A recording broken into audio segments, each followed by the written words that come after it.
அனைவருக்கும் வணக்கம். சக்தியும் நானும் முருக பக்தர்களான உங்களுக்காக இதோ ஒரு சிறப்பான பதிவு. நம் முருகப்பெருமானுக்கு அர்ப்பணிக்கப்பட்ட மிகவும் மதிக்கப்படும் கோவில்களில் ஒன்றுதான் நம் பழனி. அற்புதமான கட்டிடக்கலை, வளமான வரலாறு மற்றும் போற்றப்படும் பழனி முருகன் சிலை ஆகியவற்றிற்கு பெயர் பெற்ற இந்த ஸ்தலம் ஒவ்வொரு ஆண்டும் உலகம் முழுவதிலும் இருந்து மில்லியன் கணக்கான பக்தர்களை ஈர்க்கிறது என்று கூறினால் அது மிகையாகாது. அப்படிப்பட்ட இந்த ஸ்தல வரலாற்றை பற்றி பார்ப்போமா? நீண்ட காலத்திற்கு முன்பு சிவபெருமானின் சொர்க்க வாசஸ்தலமான கைலாயத்தில் ஒரு தனிப்பட்ட கூட்டம் நடந்ததாம். அனைத்து முனிவர்களும் கடவுள்களும் அங்கு கூடியிருந்தனராம். ஒரே இடத்தில் குவிந்திருந்த பல தெய்வீக மனிதர்களின் எடையால் பூமி சாய்ந்து போகத் தொடங்கியதாம். சமநிலையை மீட்டெடுக்க சிவபெருமான் அகத்திய முனிவரை தெற்கு நோக்கி பயணிக்குமாறு கேட்டுக்கொண்டாராம். சிவபெருமானின் மீது பக்தி கொண்ட அகத்தியரும் கீழ்ப்படிந்தாராம். அவருக்கு உதவ அகத்தியர் இடும்பன் என்ற அசுரனிடம் உதவி நாடினாராம்.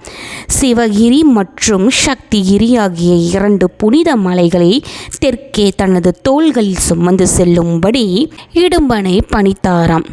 இடும்பன் தெற்கு நோக்கி செல்லும் பொழுது ஓய்வெடுப்பதற்காக சிறிது நேரம் நின்ற இடத்தில் மலைகளை கீழே வைத்தாராம்.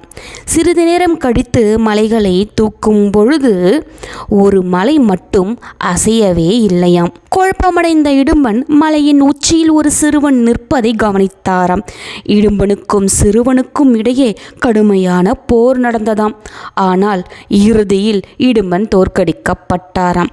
அகத்திய முனிவர் வந்தபோதுதான் அந்த சிறுவன் வேறு யாருமில்லை, சிவபெருமானின் அன்பு மகனான முருகன் என்பதை அறிந்தாராம்.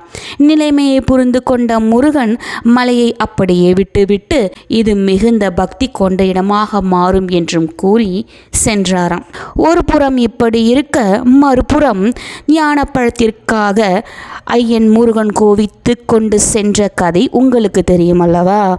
அப்படி கோவித்து கொண்டு சென்ற இடம்தான் இந்த மலை. இந்த மலை தான் கைப்பற்றியதால் தனக்கே சொந்தமான மலை என்று ஐயன் அங்கேயே அமர்ந்து விட்டாராம். இந்த ஞான பழத்தை அடைவதற்காக முற்பட்ட ஐயனின் அனுபவமானது ஒரு விளையாட்டுத்தனமான சிறுவனிலிருந்து ஞானமுள்ள முதிர்ந்த தெய்வமாக மாறுவதை குறிக்கிறது. புராண கதைகள் மற்றும் பக்தி நிறைந்த இந்த கோவில் முருகப்பெருமானின் ஆறுதல், ஞானம் மற்றும் ஆசிர்வாதங்களை தேடும் எண்ணற்ற பக்தர்களை தொடர்ந்து ஊக்குவித்து வருகிறது. 693 படிகளை கொண்ட இந்த பழனி கோவிலில் பக்தர்கள் இந்த படிகளில் பக்தியுடன் ஏறும் பொழுது ஒவ்வொரு படியையும் முருகனை நோக்கிய ஆன்மீக பயணத்தை குறிக்கிறதா.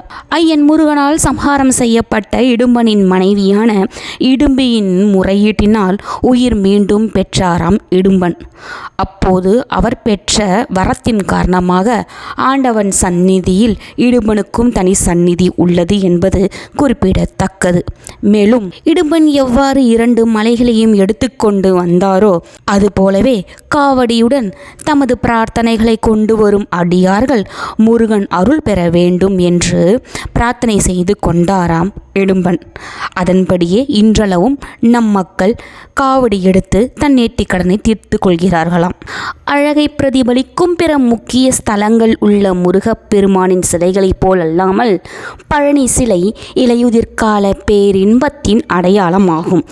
எந்த அலங்காரமும் இல்லாமல் முருகப்பெருமான் மேற்கு நோக்கி தண்டத்தை ஏந்தி கொண்டு மொட்டையடிக்கப்பட்ட தலையுடன் இடுப்பில் துணியுடன் நிற்கின்றார். கோயில் சிலைகள் கிரானைட்டால் செய்யப்பட்டு இருந்தாலும் ஐயனின் சிலையானது நவபாஷாணத்தால் செய்யப்பட்டது என்பது உங்களுக்கு தெரியுமல்லவா? நவபாஷாணம் என்றால் 9 பெயர் அறியப்படாத கனிமம் அல்லது விஷம் என்பது பொருள். இந்த பதிவு கண்டிப்பாக உங்களுக்கு பிடிச்சிருக்குன்னு நினைக்கிறேன். அப்படி பிடிச்சிருக்கு அப்படின்னா லைக் கொடுங்க, உங்கள் நண்பர்களுக்கும் ஷேர் பண்ணுங்கள். இது வரைக்கும் நம்ம சேனலை சப்ஸ்கிரைப் பண்ண உங்கள் அனைவருக்குமே நன்றி. சப்ஸ்கிரைப் பண்ணாதவங்க இது போன்ற புனிதமான பக்தி சிரத்தையுடன் இருக்கிற வரலாற்று சிறப்புகளை அறிஞ்சிக்கணும் அப்படின்னா நம்ம சேனலை சப்ஸ்கிரைப் பண்ணிக்கோங்க. நன்றி. ஓம் முருகா.